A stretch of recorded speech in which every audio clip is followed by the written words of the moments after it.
Hello there, it's Friday, November 27th. Happy anniversary to my bride of 32 years. It's been a great ride so far. Looking forward to another 32.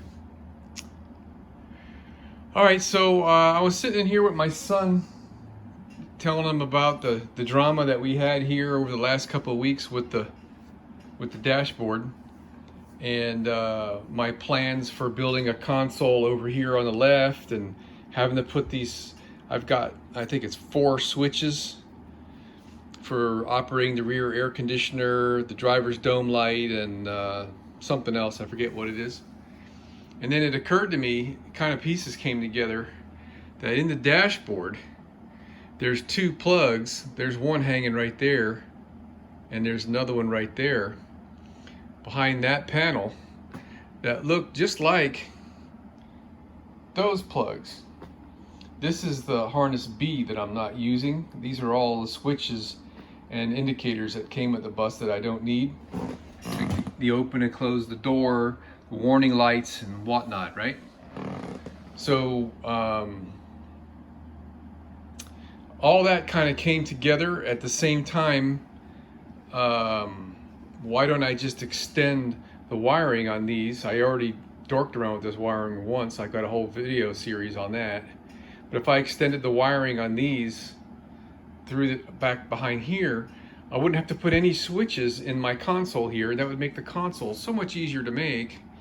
And I want this to be a removable piece, so if I have to service anything behind here, I can just take it out. So like, that's what I'm going to work on next. Maybe I'm just procrastinating because I don't feel like doing this other woodwork stuff, but I think it's a great idea. So what I'm going to do, rather than mess with what I have here that I know works, I'm going to take a couple of these guys and plug them into those circuits and see if they operate normally. And if they do, that's 2 circuits right there. Then all I got to do is extend 2 of these circuits over to the dashboard. So I'm trying to figure out which of the ones I want to do.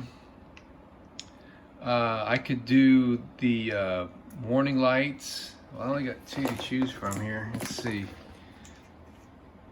The dome and the strobe don't do anything. I'll have to figure out. Maybe what I'll have to do is plug this into the B.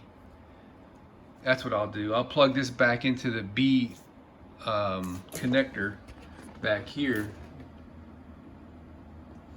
and then just take one of these switches like this, the warning light, amber and red, and disconnect it from here and plug it in up there and see if it functions normally. Yeah, that'll be the easiest way to check all that. And if it does, then I'm golden. I could, man, that'll be so nice to have all my switches on the dashboard.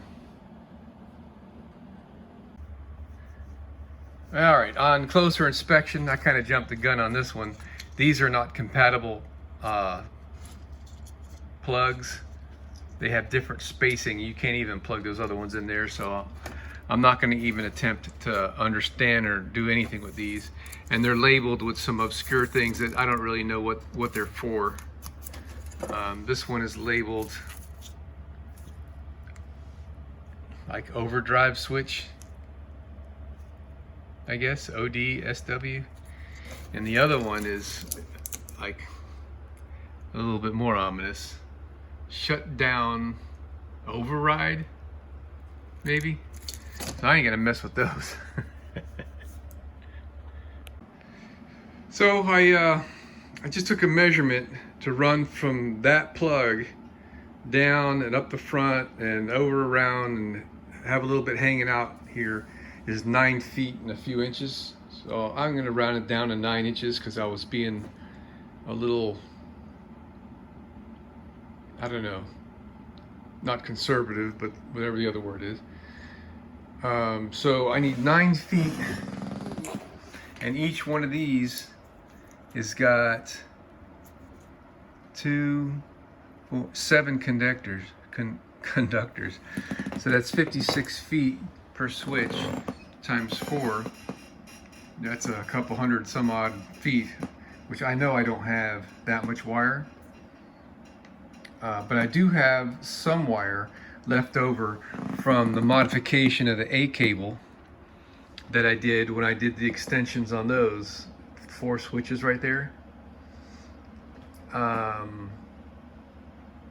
Maybe I have enough to extend 1 switch.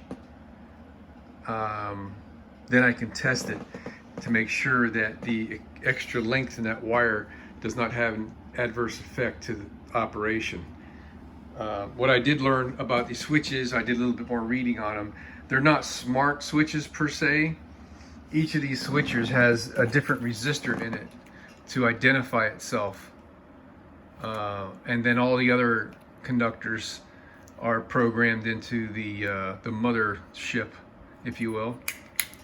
So that's how these switches identify themselves on the circuits. So let me see if I can do the extension on one, and this is the wiring harness that I'm going to hack. So if it doesn't work, I can just like stick it in a box and forget about the whole idea.